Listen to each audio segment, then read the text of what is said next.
In this video, I'm going to show you how you can easily open new private tab in Safari web browser on an iPhone or iPad.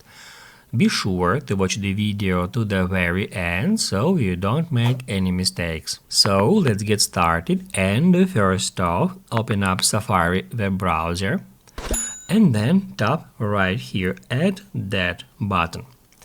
What that will do, that will show you all of your tab groups, and then if you swipe to the very left, you will get to the private browsing mode.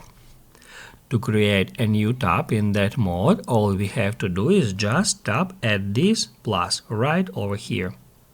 That will create new tab, and then we can use our Safari browser without saving search and watch history. To create new tab, tap right here and then tap at plus again. That will create another tab in private mode.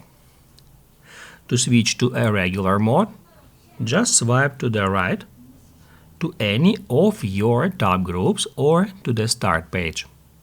If this video was helpful for you, don't forget to hit the like button.